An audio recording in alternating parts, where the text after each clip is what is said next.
Baik, terus. Nah, ini yang selanjutnya, ini keutamaannya orang mengendalikan diri.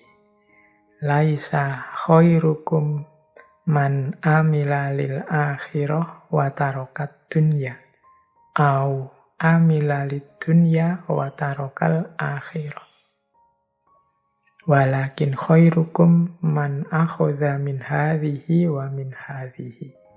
Wa innamal haraju firrohbati fima tajawaza qadrul hajah wa zada ala haddil kifayah. Bukanlah yang terbaik di antara kalian orang yang beramal untuk akhirat dan meninggalkan dunia, atau beramal untuk dunia dan meninggalkan akhirat. Tetapi orang terbaik di antara kalian ya orang yang mengambil dari dunia juga mengambil dari akhirat. Sesungguhnya yang tercela, yang jelek itu adalah ketika kita menginginkan sesuatu melebihi ukuran kebutuhan atau melebihi batas cukup. Ini pelajaran dari Khalifah Umar. Orang terbaik itu bukan kok orang yang saya hidup demi akhirat saja, dunia aku tinggalkan, atau sebaliknya. Ini lebih jelek, orang yang dunia saja akhiratnya ditinggalkan. Tetapi yang terbaik itu ya dunia ya akhirat, tetapi secukupnya saja, sesuai kekuatan, sesuai kemampuan kita. Jadi ibadah ya sesuai kemampuan, kekuatan, jangan sampai menyiksa diri. Bekerja ya untuk dunia ya, tapi jangan berlebihan. Nanti mengutamakan dunia terus, melupakan akhiratnya. Atau sebaliknya, mengutamakan akhirat saja, tidak mau bekerja. Dua-duanya bukan yang terbaik. Yang terbaik itu dunia ya, akhirat ya, tetapi dipenuhi secukupnya. Jangan berlebihan. Loh, ibadah juga tidak boleh berlebihan. Tidak, ibadah juga harus secukupnya. Tidak boleh menyiksa diri. Rasulullah itu dalam banyak kasus mengingatkan para sahabat untuk tidak berlebihan. Untuk moderat saja, termasuk dalam beragama. Satu ketika ada para sahabat itu yang minta izin akan sholat malam terus, tidak tidur-tidur. Ada yang minta izin, saya akan puasa terus. Tidak ada buka puasanya, pokoknya tiap hari puasa. Ada yang minta izin, saya tidak akan nikah, hidupku kupersembahkan pada agama. Itu oleh Rasulullah diingatkan, wong, aku ini nabi, aku tidur dan aku juga bangun. Berarti ya jangan bangun terus kalau malam. Tubuh kita ada hak untuk tidur. Aku puasa, tapi aku juga buka puasa. Ya jangan puasa terus. Jadi perhatikan juga kebutuhan tubuh kita. Dan aku juga menikah. Nah, barang siapa yang tidak suka sunnahku, tidak termasuk kelompokku. Jadi kalau ada yang kemudian, aku hidup demi akhirat saja, tidak menikah.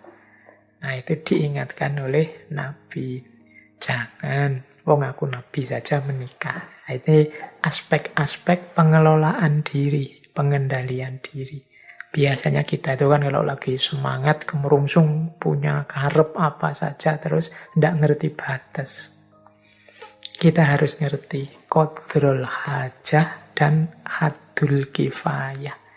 Ukuran kebutuhan kita dan batas kecukupannya. Jangan berlebihan. Baik, kita lanjutkan ya.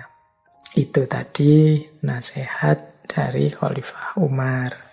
Selanjutnya ada nasihat yang lain. Ini ada beberapa catatan saya. Nasihat yang berhubungan dengan akhlak. Di antara kalimat beliau ada yang seperti ini. Mahkota seseorang adalah akalnya. Derajat seseorang adalah agamanya. Dan kehormatan seseorang adalah budi pekertinya. Jadi mahkota seseorang adalah akalnya. Mahkota itu kan di kepala. Menjadi kebanggaan, sumber, simbol dari kesuksesan, keberhasilan. Dan itu kuncinya adalah akal. Jadi kalau kita serius mendayagunakan akal, memanfaatkan anugerah Allah dalam bentuk akal budi, insya Allah hidup kita akan sukses, jaya, berhasil. Makanya akal kita jadi mahkota. Mahkota seseorang adalah akalnya. Nah, yang selanjutnya derajat seseorang adalah agamanya. Dengan beragama, level atau derajat kita akan ada pada tempatnya. Beragama itu kan memposisikan diri kita sesuai dengan tuntunannya Allah. Baik sebagai hambanya maupun sebagai khalifahnya. Dengan kita menjalani, menetapi prinsip-prinsip dan ajaran agama, kita masih bermartabat sebagai manusia. Jadi berarti hidup kita hidup yang punya orientasi, hidup yang tidak asal-asalan, hidup yang punya pedoman dan rujukan. Ini menjaga kita ada di level martabat kita sebagai makhluk Allah yang paling disayang, paling diistimewakan. Jadi ini makanya istilahnya derajat kita, tingkat dan posisi kita. Kalau kita meninggalkan agama, ya kita akan jatuh pada derajat yang rendah. Kalau Al-Quran menyebutnya asfala safilin. Level kita anjlok. Baik, ini nasihat dari Khalifah Umar. Dan kehormatan kita adalah budi pekerti, akhlak. Orang yang tidak berakhlak, ya berarti dia kehilangan kehormatan dirinya. Orang yang tidak berakhlak itu orang yang tidak menjaga martabat kemanusiaannya. Jadi ini sudah sering di banyak sesi kita menjelaskan pentingnya akhlak, pentingnya budi pekerti. Semoga teman-teman tidak lupa dan secara serius masih berkomitmen untuk senantiasa menghidupkan akhlak dalam keseharian kita. Nah, tentang akhlak ini beliau juga punya nasihat yang bagus. Kata beliau, ajaklah seseorang kepada Islam meskipun tanpa melalui kata-kata. Kemudian sahabat-sahabat beliau bertanya, bagaimana caranya? Khalifah Umar menjawab, dengan akhlakmu. Jadi, mari kita membuat orang tertarik, membuat orang terkesan, membuat orang sadar tentang benarnya dan baiknya ajaran Islam melalui perilaku dan tindakan kita, melalui akhlak kita. Tidak hanya melalui kata-kata. Karena justru yang pertama-tama dan banyak dilihat orang seperti apa sih Islam itu, ya pertama-tama perilaku kita. Ya kalau kita kan sering menyebut Islam itu baik loh Pak secara ideal. Dalam Al-Quran, dalam hadis, prinsip-prinsip Islam itu luar biasa. Iya, kita yang sudah beriman ada dalam Islam itu sangat tahu bagaimana istimewa, bagaimana kebenaran, kebaikan Islam. Tapi orang yang di luar Islam tentunya untuk membuat mereka percaya bahwa Islam itu kebenaran, kebaikan, keindahan, rahmatan lil alamin, yang dilihatkan perilaku kita sehari-hari. kelakuan kita sehari-hari, kata-kata kita, perbuatan kita, tindak tanduk kita, itu kan yang mereka lihat. Sehingga mereka menyimpulkan, oh Islam itu begini, Islam itu begitu. Lah mereka belum beriman, belum percaya, tidak mungkin mereka terus kok membuka Quran, apalagi membaca kitab hadis. Ya nanti kalau sudah beriman, mereka membuka Quran, baca hadis. Tapi ketika mereka belum beriman itu kan yang pertama-tama dilihat ya kelakuan kita, perbuatan kita. Jadi mari kita mengajak seseorang ke dalam Islam dengan akhlak, dengan tingkah laku, dengan perbuatan. Tidak hanya lewat kata-kata. Ya meskipun kadang-kadang penjelasan kata-kata itu perlu, tapi pasti lebih menyentuh, lebih membuka mata orang kalau itu kita hidupkan dalam perilaku kita sehari-hari. Banyak kisah-kisah sahabat, banyak kisah-kisah zaman dulu para salafus soleh yang perilaku mereka membuat orang tertarik untuk datang dan masuk Islam.